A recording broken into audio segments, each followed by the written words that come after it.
sami-sami, Pak. Assalamualaikum warahmatullahi wabarakatuh. Waalaikumsalam warahmatullahi wabarakatuh.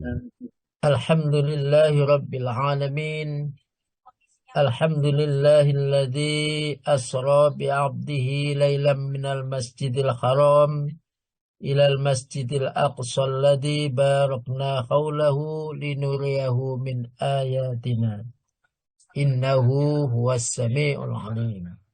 Innahu huwas sami'ul basir.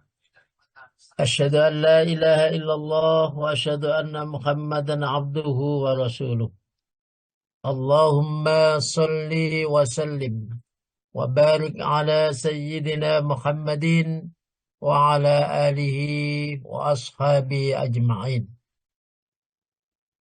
Amma ba'd. Yang saya hormati Ustadz Haji Soekardi sebagai pembina dan pembimbing kita semuanya. Yang saya hormati para pengurus, yang saya cintai para jamaah semuanya. Mudah-mudahan Allah Subhanahu wa Ta'ala selalu memberikan kepada kita jalan keluar setiap permasalahan-permasalahan yang kita hadapi. Selalu memberikan rezeki kepada kita setiap kebutuhan-kebutuhan kita. Selalu memberikan kemudahan setiap urusan-urusan kita. Selalu memberikan ampunan setiap dosa-dosa kita. Dan mudah-mudahan Allah Subhanahu wa Ta'ala mengingatkan kita apa yang kita pelajari pada hari ini saat kita membutuhkan. Salawat dan salam pada Rasulullah Sallallahu Alaihi Wasallam yang telah mengarahkan kita dari jalan yang penuh dengan murka Allah menuju jalan yang penuh dengan ridha Allah. Bapak Ibu rahimakumullah, pada kesempatan kali ini kita masih membahas hadis yang pertama, bab ke-54. Sekarang tentang warajulun qalbuhu mu'allakun fil masajid dan warajulani takhabba fillahi ijtama'a alaihi wa tafarraqa alaihi. Baik, saya bacakan hadisnya dulu. Anin Nabi sallallahu alaihi wasallam qala sab'atun yudhilluhumullahu fi dhilli yauma la dhilla illa dhillu al-imamul adil wa sabun nasa'a fi ibadati rabbih wa rajulun qalbuhu mu'allakun fil masajid wa rajulani takhabba fillahi ijtama'a alaihi wa tafarraqa alaihi wa rajulun talabatu imra'atan dhata mansibin wa jamalin wa qala inni akhafullah wa rajulun tasaddaqa akfa hatta la ta'lama shimaluhu ma tunfiku yaminu wa rajulun dzakarallahu khalian wa fadat ainahu. Monggo. Buati Jadi Ustaz siap. Bismillahirrahmanirrahim. Dari Haus bin Asim, dari Abu Hurairah, dari Nabi Shallallahu Alaihi Wasallam bersabda, ada 7 golongan manusia yang akan mendapat naungan Allah pada hari yang tidak ada naungan kecuali naungannya. Pemimpin yang adil, seorang pemuda yang menyibukkan dirinya dengan ibadah kepada Rabb-Nya. Seorang laki-laki yang hatinya terpaut dengan masjid. 2 orang laki-laki yang saling mencintai karena Allah. Mereka tidak bertemu kecuali karena Allah dan berpisah karena Allah. Seorang laki-laki yang diajak berbuat maksiat oleh seorang wanita kaya lagi cantik. Lalu dia berkata, "Aku takut kepada Allah." Dan seorang yang bersedekah dengan menyembunyikannya hingga tangan kirinya tidak mengetahui apa yang diinfakkan oleh tangan kanannya. Serta seorang laki-laki yang berzikir kepada Allah dengan mengasingkan diri hingga kedua matanya basah karena menangis. Baik, matur nuwun. Bapak Ibu rahimakumullah, hadis ini kita bacakan kembali untuk bisa mengingatkan kita siapa 7 golongan yang dinaungi oleh Allah di hari kiamat. Di mana pada hari itu tidak ada naungan kecuali naungannya Allah Subhanahu wa Ta'ala. Kemarin juga kita sudah bacakan, tapi kita bacakan lagi sebagai pokok pembahasan. Sab'atun yudilluhumullah, 7 yudillu, melindungi hum kepada mereka Allahu Allah. Fi dillihi, di dalam naungannya. Jadi 7 ini akan dinaungi oleh Allah, dilindungi oleh Allah. Yaumala dilla illa dillu, di hari yang tidak ada perlindungan illa dilluhu, kecuali perlindungan Allah Subhanahu wa Ta'ala. Yang pertama al-imamul adil, imam yang adil. Kemarin sudah kita bahas. Wasabun nasa'a fi ibadati rabbihi, dan pemuda yang sibuk dalam beribadah kepada Allah. Pemuda yang sibuk. Kalau kita sibuk beribadah kepada Allah, wis wajar lah, wis tuwa. Wis ate tutuk, titik akhir. Kalau pemuda itu kan belum, masih menganggap umurnya masih panjang dan lain sebagainya. Nah, sehingga kalau pemuda itu sibuk ibadah kepada Allah, wah, ini orang hebat. Karena orang hebat, maka Allah Subhanahu wa Ta'ala memberikan perlindungannya di hari kiamat. Wa rajulun qalbuhu mu'allakun fil masajid, dan seorang laki-laki yang hatinya selalu terpaut dengan masjid. Selalu terpaut dengan masjid. Kemarin juga sudah kita bahas. Wa rajulani takhaba fillahi ijtama alaihi wa tafarraqa alaihi. Warojilani, dan 2 laki-laki. Takhoba, keduanya saling cinta. Fillahi, karena Allah. Ijtama'a, dan keduanya berkumpul. Alaihi, karena Allah. Jadi gara-gara rasa cinta ini, cintanya kepada Allah, mereka bisa berkumpul. Dan berpisah pun juga karena cintanya kepada Allah Subhanahu wa Ta'ala. Bukan karena nafsunya, tapi karena cinta kepada Allah Subhanahu wa Ta'ala. Warajulun, dan seorang laki-laki tolabat, mengajak hu imra'atun. Ada seorang perempuan yang mengajak bermaksiat, data mansibin, yang perempuan itu mempunyai nasab yang bagus, mempunyai nasib yang bagus, mempunyai kekayaan yang bagus, wajamalin, dan mempunyai kecantikan. Faqala inni akhafullah. Laki-laki itu sanggup mengatakan inni akhafullah, saya takut kepada Allah. Warajulun, dan seorang laki-laki tasaddaqa, yang bersedekah. Akfa hatta ta'lamu, dengan sembunyi-sembunyi sehingga tidak mengetahui simaluhu, tangan kanannya. Mayun fiku, tangan kirinya. Mayun fiku, apa yang diinfakkan. Yaminuhu, oleh tangan kanannya. Warajulun, dan seorang laki-laki. Dzakarallah, yang zikir kepada Allah, ingat kepada Allah. Khalian, di waktu sepi. Di waktu sepi.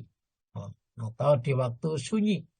Wafadat ainahu, maka keluar air matanya sambil menangis. Baik, kita artikan rasa cinta dulu. Kalau dalam kamus bahasa Indonesia, kata cinta diartikan sebagai perasaan, kasih sayang terhadap sesuatu atau terhadap orang lain. Kalau kita mempunyai kasih sayang, saling membantu, nah, kepada orang lain, nah, itu namanya cinta. Dan Allah Subhanahu wa Ta'ala sangat sayang kepada manusia, sangat cinta kepada manusia. Sehingga Allah Subhanahu wa Ta'ala menciptakan manusia, makhluk yang paling baik.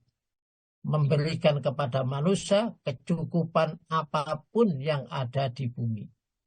Nah, itu kasih sayang Allah. Tinggal manusia apa mensyukuri atau tidak untuk yang diberikan oleh Allah kepadanya. Dan ini dua orang laki-laki saling mencintai, saling menyayangi satu dengan yang lain. Ya. Nah, sehingga secara istilah dapat dimaknai sebagai suatu perasaan yang dialami manusia dan perasaan tersebut menimbulkan kasih dan sayang. Jadi ada perasaan kasih sayang, itu rasa cinta. Ada seorang laki-laki sama seorang perempuan, suami istri menimbulkan rasa kasih sayang. Nah, kemudian kalau dalam pandangan Islam, arti cinta dalam pandangan Islam itu adalah limpahan kasih sayang Allah kepada seluruh makhluknya. Itu kalau dalam Islam, limpahan kasih sayang Allah kepada seluruh makhluknya. Tidak peduli apakah namanya manusia, apakah binatang, ataukah hewan, ataukah jin, ataukah setan sekalipun, limpahan kasih sayang Allah kepada seluruh makhluknya.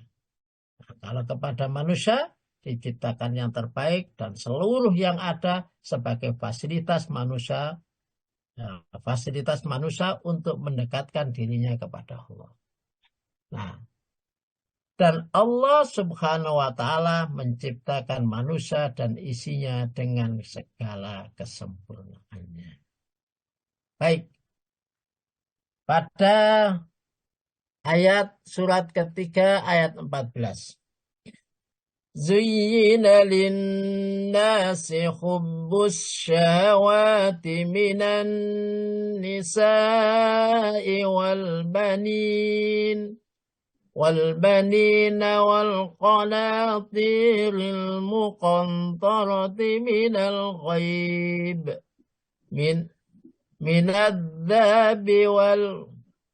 الذهب والفضة والخيل المسومة والأنعام والحرث ذلك متاع الحياة الدنيا Wallahu indahu husnul ma'ab. Monggo, sadaan kita. Dijadikan indah bagi manusia kecintaan pada aneka kesenangan yang berupa perempuan, anak-anak, harta benda yang tertimbun tak terhingga berupa emas, perak, kuda pilihan, binatang ternak, dan sawah ladang. Itulah kesenangan hidup di dunia. Dan di sisi Allah lah tempat kembali yang baik. Baik. Di sini ada kalimat hubbus syahwat. Dan ada kalimat linnas. Zuyyina, dihiasi. Linnasi bagi manusia, hubbus syahwat. Rasa cinta terhadap syahwat. Syahwat ini berupa perempuan, berupa anak-anak, dan lain sebagainya. Isinya dunia. Nah, rasa cinta itu menimbulkan kecenderungan.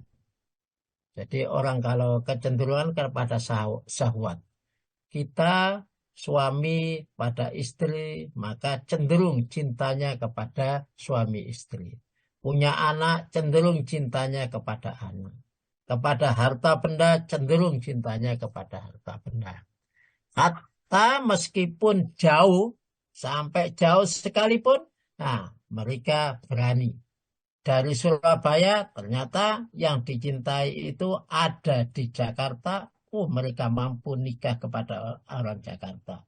Bahkan orang yang di luar negeri pun mampu, itulah kecenderungan. Kecenderungan kepada harta, kalau kita cinta kepada harta, orang itu kalau mencari harta itu kayak jagung ditempe kemudian ditampeni itu. Mutar-mutar ujungnya ya mencari harta itu. Ada yang orang Surabaya ternyata rezekinya di Jakarta. Ya mereka pergi ke Jakarta untuk mencari uang itu. Begitulah kecenderungan manusia. Jadi yang timbul dari rasa cinta itu adalah kecenderungan. Ya, kecenderungan untuk mendapatkan sesuatu yang diinginkan. Itu yang pertama. Yang kedua, rasa cinta itu menimbulkan sebagaimana ayat yang 17:24. Monggo diartikan. Siap, Ustadz. Rendahkanlah dirimu terhadap keduanya dengan penuh kasih sayang, dan ucapkanlah, wahai Tuhanku, sayangilah keduanya, sebagaimana mereka berdua menyayangiku ketika mendidik aku pada waktu kecil. Waqfid lauma janahadzulli. Ya, maka rendahkanlah kepada keduanya. Janahadzulli. Ya, dan minarahmati. Jadi waqfid, rendahkan lauma kepada keduanya dengan penuh kasih sayang, minarahmati dan rahmat. Nah, kalau yang namanya cinta, namanya cinta itu akan menimbulkan rasa merendah diri. Anak mencintai orang tuanya, gambarannya anak mencintai orang tuanya, maka dia merendahkan diri, taat apapun yang dikatakan orang tua. Dipanggil orang tuanya kapanpun dia datang. Itu menimbulkan rasa patuh, rasa rendah diri. Manusia cintanya kepada Allah, Allah memerintahkan apapun. Allah melarang apapun. Mereka kalau cintanya kepada Allah, betul-betul mereka akan penuhi. Meskipun dalam kondisi apapun, kalau Allah sudah memanggil, pasti dia akan mendatanginya. Itu menimbulkan rasa cinta. Nah, kalau ini dicontohkan, rasa cintanya kepada orang tua.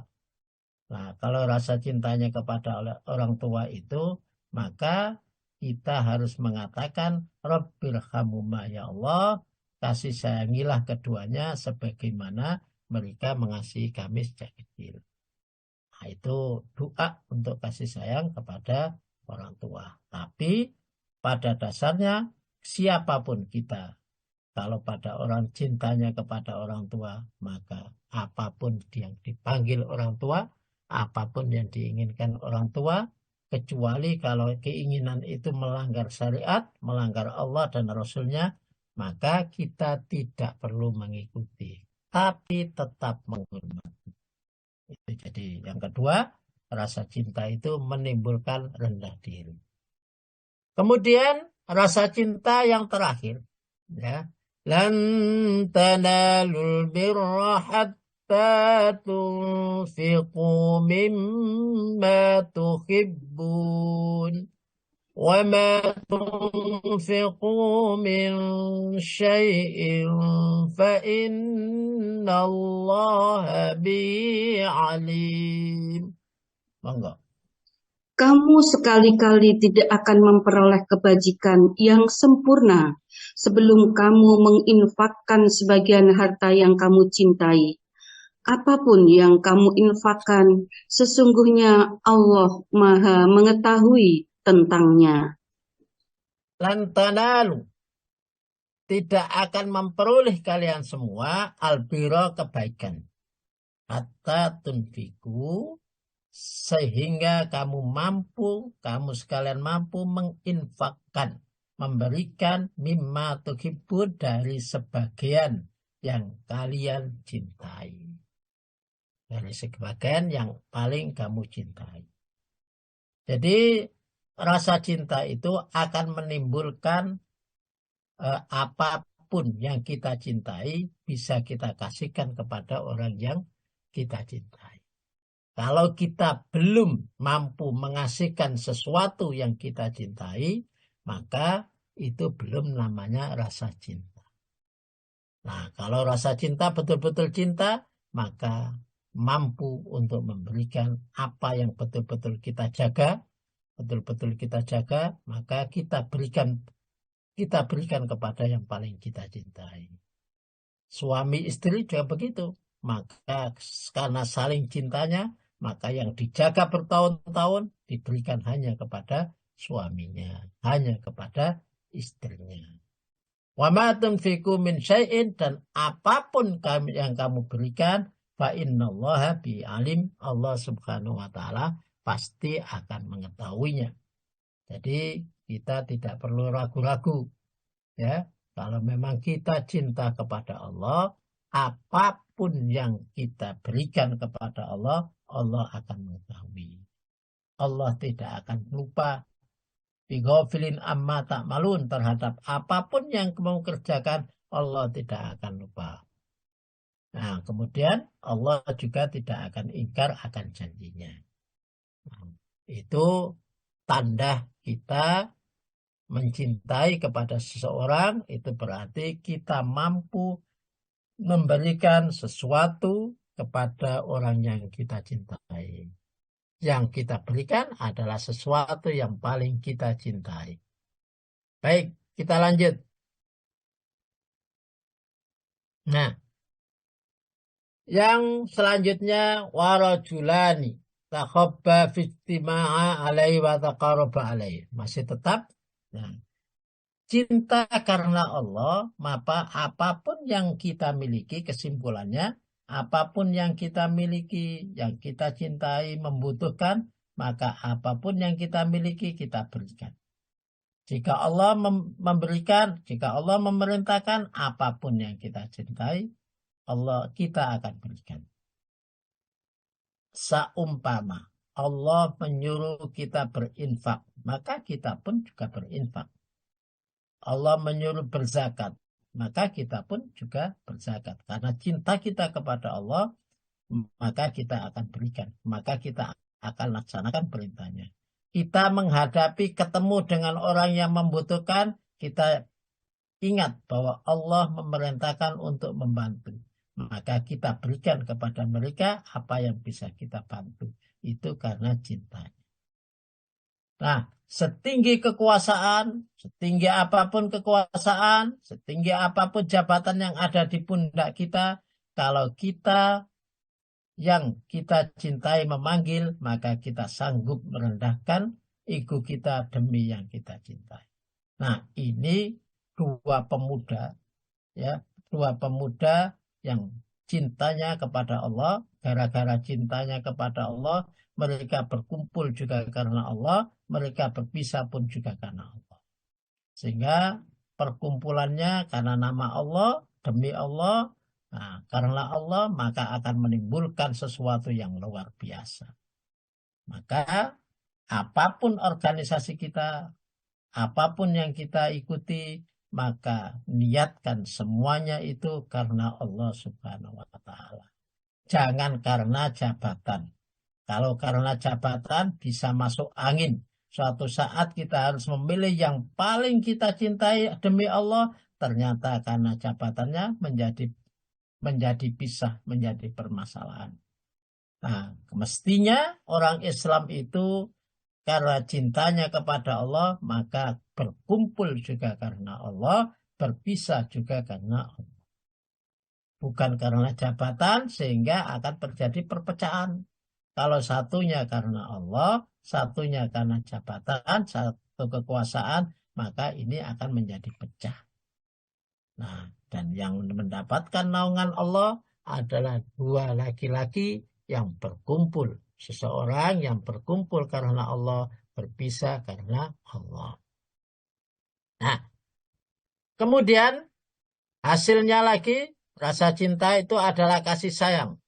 فَبِمَا رَحْمَةٍ مِّنَ اللَّهِ لِنْتَ لَهُمْ وَلَوْ كُنْتَ فَظًّا غَلِيظَ الْقَلْبِ لَانفَضُّوا مِنْ حَوْلِكَ فَاعْفُ عَنْهُمْ وَاسْتَغْفِرْ لَهُمْ وَسَابِرْهُمْ فِي الْأَمْرِ فإذا عزمت فتوكل على الله إن الله يحب المتوكلين.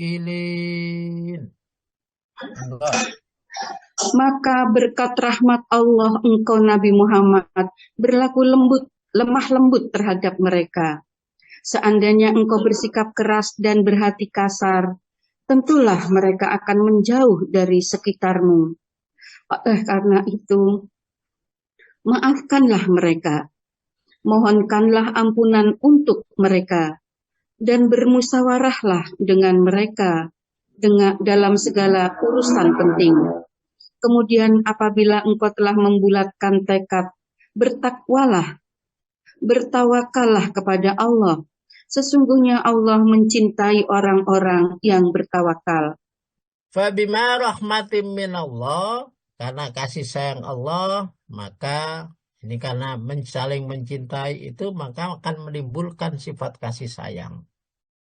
Akan menimbulkan sifat kasih sayang. Maka kalau sudah berkasih sayang itu, maka sifatnya harus yang pertama lintalahum. Kita harus lemah lembut. Allah subhanahu wa ta'ala kepada hambanya lemah lembut. Ya, Allah tidak maha pemarah. Allah tidak maha penyiksa. Tapi Allah maha kasih sayang. Allah maha memaafkan. Pokoknya luar biasa. Maka Rasulullah juga diperintahkan, kamu supaya baik, cintamu tertata sampai akhir zaman, sampai tua, maka berbuatlah lintalahum. Ya, berbuatlah lemah lembut. Ya, berbuatlah lemah lembut. Walau kunta, meskipun engkau dalam keadaan faddon ghalidul qalbi, ya.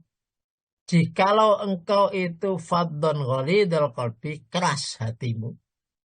Jikalau kamu keras hatimu, lan faddu min kholik, pasti mereka akan lari kepadamu. Akan pisah gara-gara kerasmu. Gara-gara kamu tidak bisa lemah lembut. Ya, menghadapi sesuatu ternyata kita harus paham betul.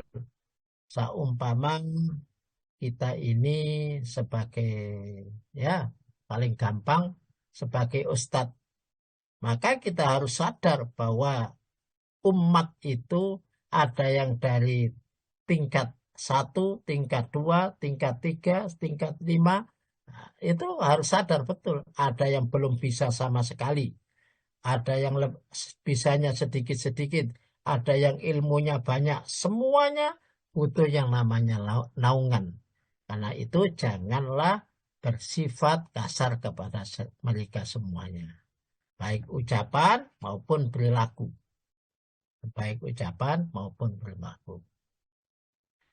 Fa'fu anhum, dan berikan maaf. Maafkan dia. Maafkan dia. Ya, maafkan dia. Ini menunjukkan betapa semangatnya Allah menginginkan manusia itu masuk surga. Sehingga kita pun juga harus bersemangat satu sama lain untuk masuk surga. Dengan apa? Maafkan mereka. Maafkan mereka. Supaya kalau kita meninggal dunia, sudah tidak ada lagi saling sesuatu yang butuh dimaafkan. Tapi kita sudah hidup, sudah saling memaafkan. Wastaghfir lahum, dan mintakan maaf untuk mereka.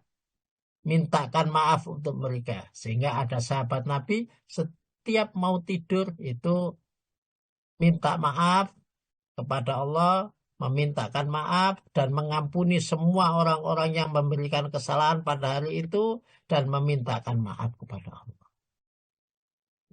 Itu luar biasa. Ya, jadi sikap kita maafkan dan mintakan maaf mereka. Mungkin mereka tidak tahu. Jangan kemudian egonya yang muncul. Nah, kalau ego yang muncul pasti akan ada perselisihan satu dengan yang lain. Wasyawirhum fil amr. Yang selanjutnya saling bermusyawarah. Kenapa terjadi masalah begini? Bagaimana kalau kita membebankan kepada seseorang, tidak hanya langsung dibebani, tapi diajak musyawarah. Diajak musyawarah. Ya, kalau sekarang ini di Dinas Pariwisata protes tentang pajak. Ya, kenapa? Karena orang pariwisata nggak diajak musyawarah. Sehingga kemudian yang memberikan. Nah, Mestinya diajak musyawarah dulu. Fasyawirhum fil amr. Kalau ada musyawarah, insya Allah tidak akan ada masalah. Faida azamta, dan apabila sudah musyawarah dan sepakat, maka fatawakkal Allah.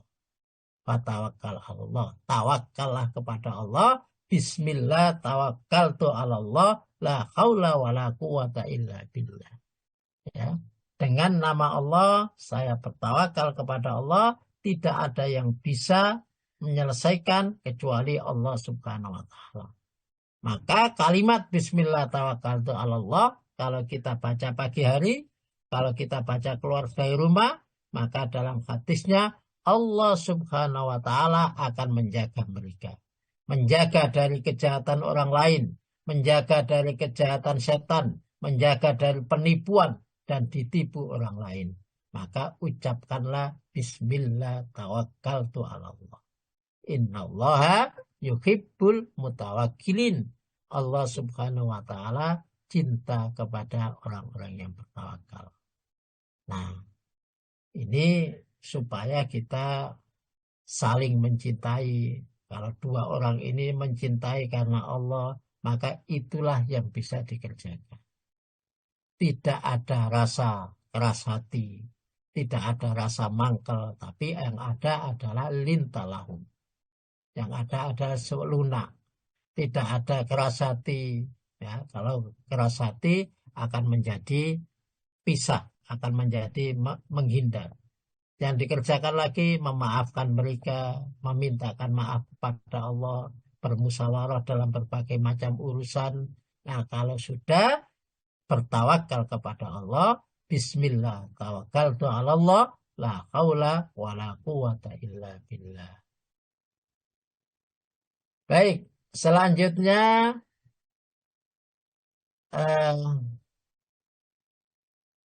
warajulun tolabatu imra'atan yumansibin wa jamalin faqala inni akhafullah.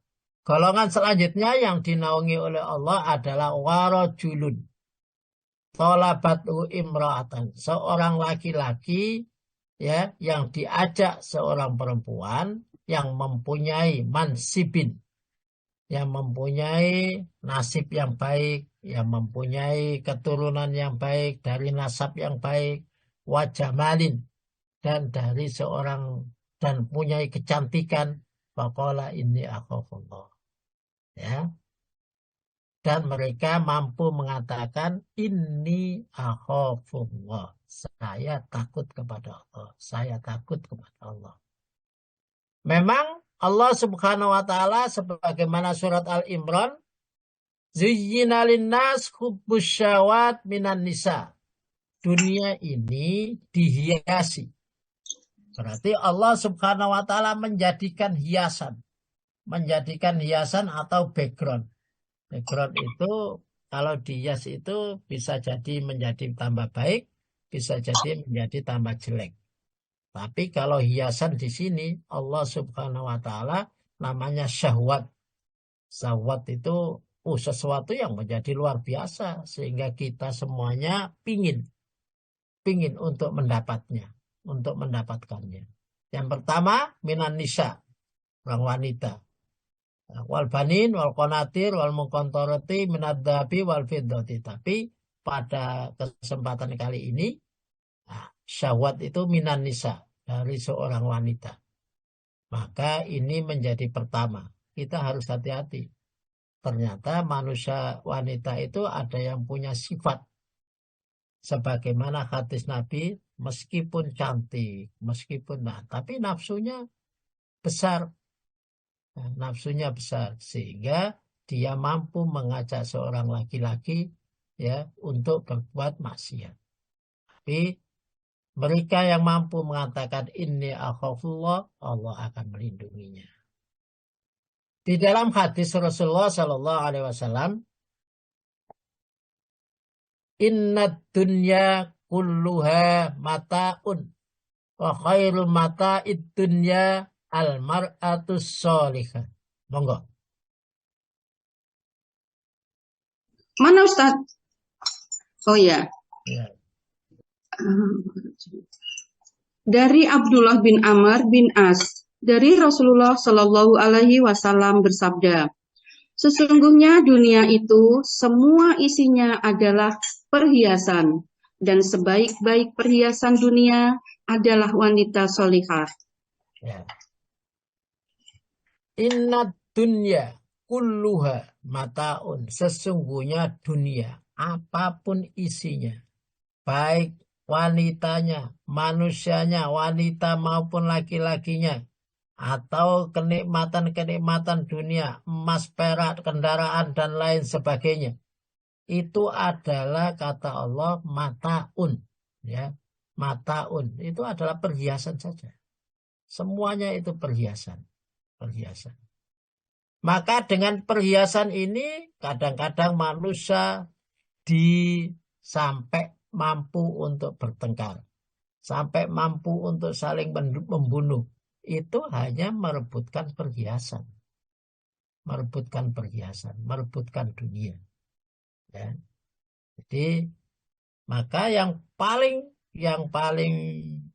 perhiasan kata Al-Quran tadi, yang paling pertama adalah wanita.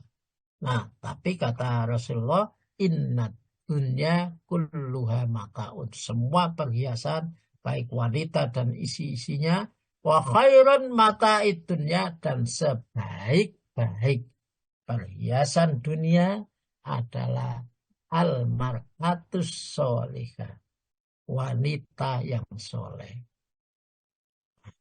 Jadi wanita yang soleh mengalahkan isi dunia. Ya. Meskipun dia tidak cantik-cantik betul, ya, tapi dia itu solihah, maka itu adalah perhiasan yang paling baik. Bahkan, tapi saya cari-cari hadisnya belum ketemu, bahwa negara itu dikatakan baik, lihatlah wanitanya. Jika wanitanya baik, maka negara itu akan baik. Jika wanitanya jelek, maka negara itu akan jelek.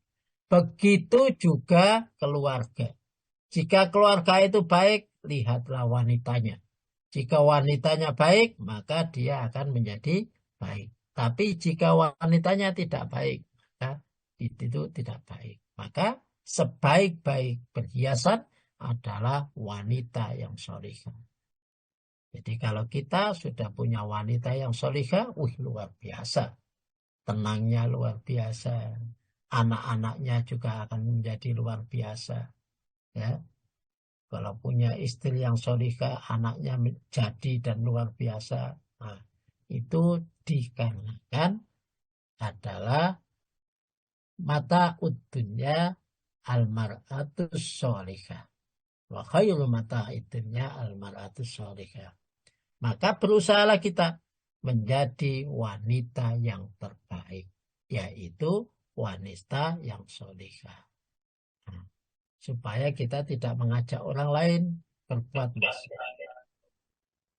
Nah, pada hadis yang lain, ya, qala Rasulullah sallallahu alaihi wasallam, min sa'adati ibnu Adam salasatun.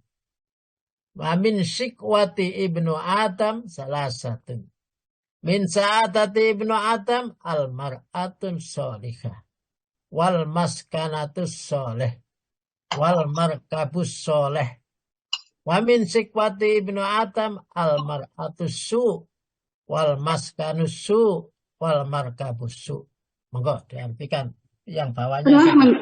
Inggih. 3 indikasi kebahagiaan anak Adam dan 3 indikasi kesengsaraan anak Adam. Indikasi kebahagiaan anak cucu Adam adalah istri yang salihah, tempat tinggal yang baik, dan kendaraan yang baik.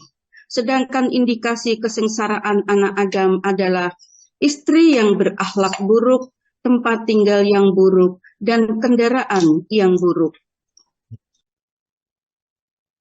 Qala Rasulullah sallallahu alaihi wasallam, min sa'adati ibni Adam, ya, indikasi atau dari salah satu kebahagiaan anak Adam, di antara dari kebahagiaan anak Adam itu ada 3. Ya, wa min sikwati ibni Adam, dan dari kesengsaraan anak Adam itu juga ada 3. Bahagia juga 3 perkara ini, sengsara juga 3 perkara ini. Min sya'adat ibni Adam, dan diantara yang menjadikan anak Adam itu asy'ada, sya'ada bahagia, adalah almar'atus sholihah. Punya wanita yang sholihah. Kalau punya wanita yang sholihah, dijamin dia akan menjadi laki-laki yang bahagia. Jamin menjadi laki-laki yang bahagia. Maka seakan-akan bahwa ciri utama itu wanitanya.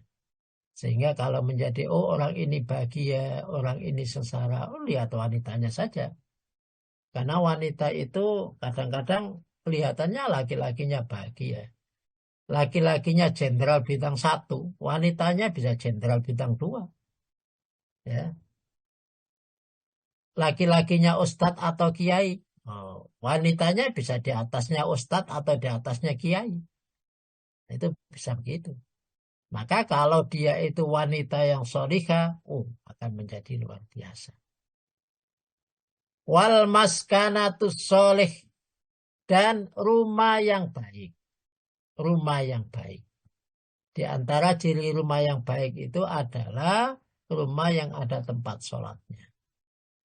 Rumah yang baik. Wal markabus sholih, dan kendaraan yang baik.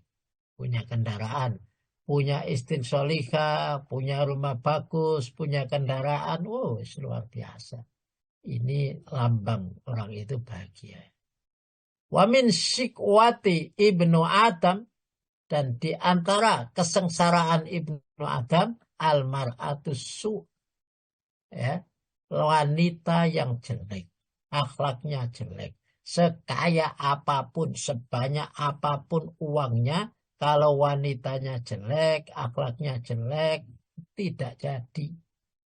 Akan malah sengsara. Ya. Dulu, mungkin kalau dulu saat miskin kerjasama, ya kadang-kadang ada laki-laki itu yang kadang-kadang neko-neko. Ya. Tapi kalau laki-laki neko-neko, wanitanya baik, wah ini luar biasa jahatnya. Ya. Tapi kalau ada wanitanya yang jahat, waduh, meskipun laki-laki itu baik, tapi juga wanita itu diantaranya adalah ujian dari Allah. Ya, ujian dari Allah.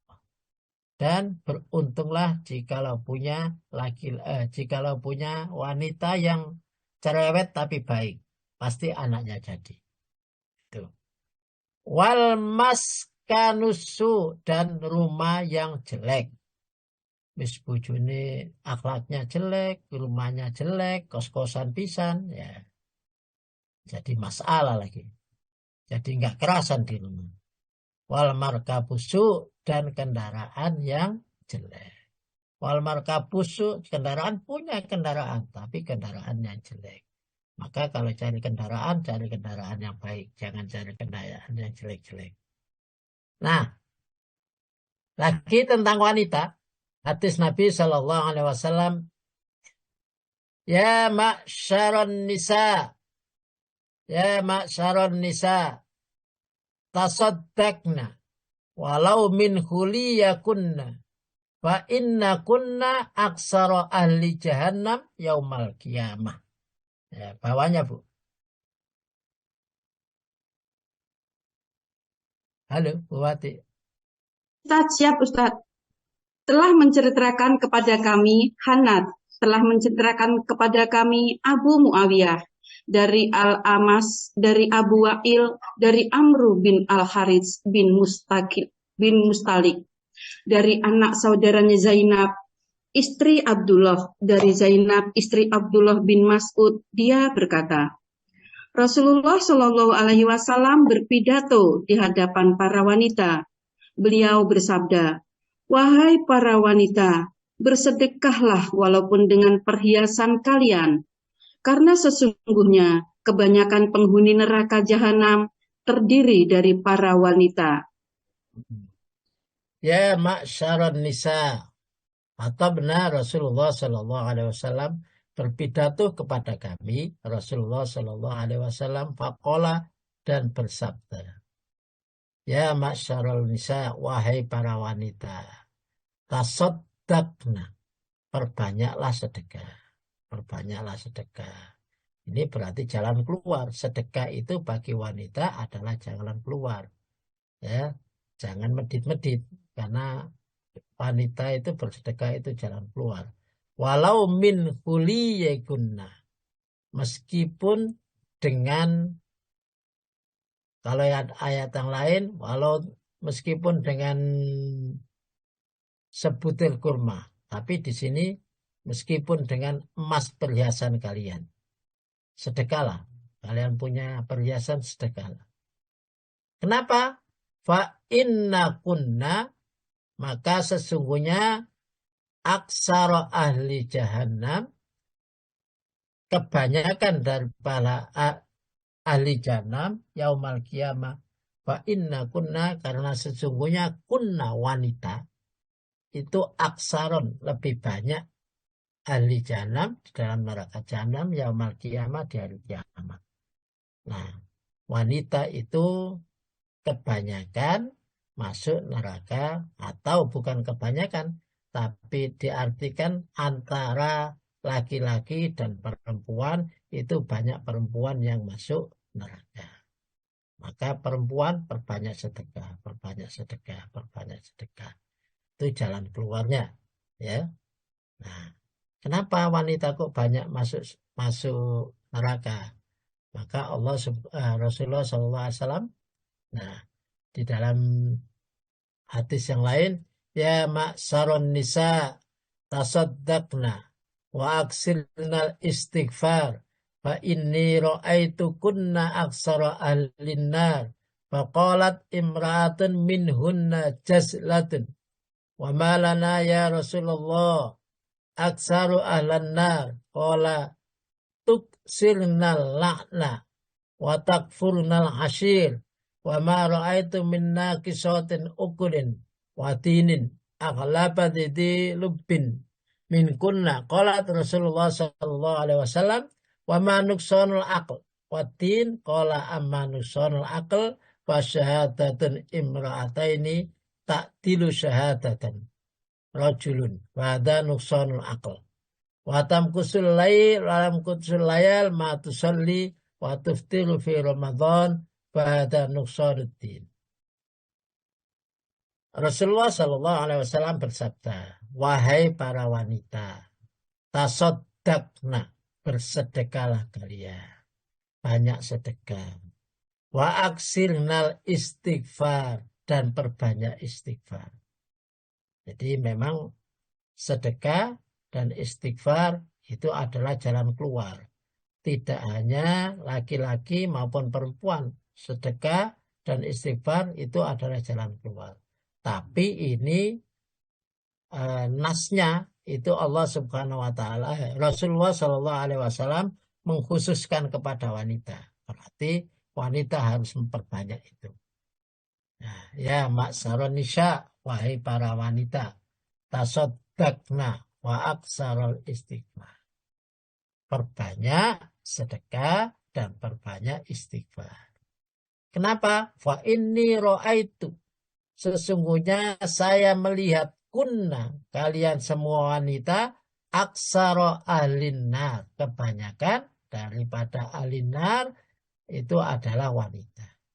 Faqalat imra'atun minhunna jazlatun, dan bertanya kepada Rasulullah seorang wanita yang cerdas. Wa malana ya Rasulullah asara alinna. Kenapa ya Rasulullah? Kami wanita kok banyak dari golongan ahli neraka, kebanyakan dari kami wanita ya Rasulullah. Nah, Rasulullah menjawab, ini yang harus dihati-hati, ya, yang harus dihati-hati. Qala tuksirnal la'na. Ya, kebanyakan wanita itu saling melaknat satu dengan yang lain. Kalau ada temannya berjalan saja, kemudian tidak sesuai pakaiannya saja, oh sudah bisa, oh gak matching, gak ada dan lain sebagainya. Itu istilahnya mulutnya itu suka nyaut itu wanita. Gampang nyaut, gampang ngerasani, gampang lah itu wanita. Tuksil nalang. Watak furnal asir. Nah, ini yang berbahaya. Watak furnal asir dan mengkufuri keluarganya. Mengkufuri keluarganya. Istrinya suka mengkufuri suaminya.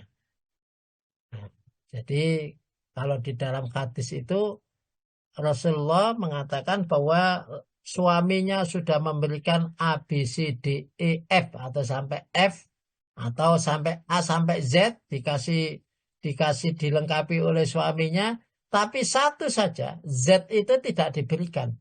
Oh, maka diungkit-ungkit seakan-akan tidak memberikan apa. Nah, itu namanya mengkufuri pemberian suami.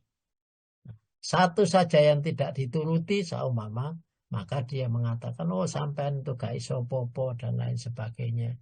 Ini semua karena saya dan lain sebagainya.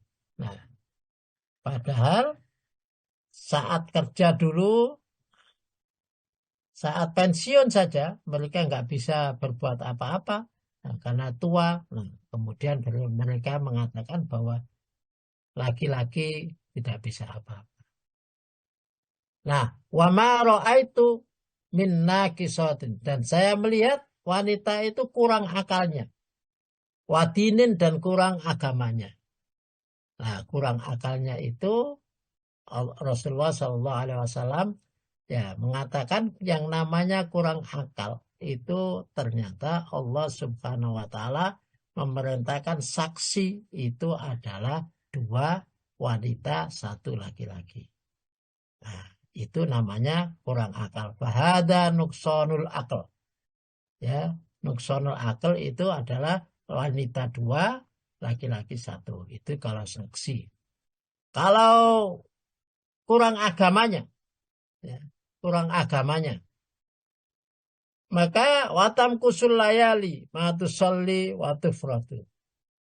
Di malam hari kadang-kadang wanita itu bebas saja, nggak sholat tahajud, ya, itu. Waktu fi Ramadan, dan Ramadannya juga tidak utuh. Kenapa? Mungkin karena Ramadannya ada datang bulan. Nah, itu namanya namanya agamanya berkurang. Sholat malamnya kurang dan mungkin Ramadannya juga puasanya juga berkurang karena datang bulan. Bapak Ibu rahimakumullah, itu tentang 2 hal. Yang pertama tentang arojulani takhobba fillah ijtama alaihi wa tafarraqa fillah. Laki-laki yang ada 2 laki-laki yang bertemu juga karena Allah, berpisah juga karena Allah.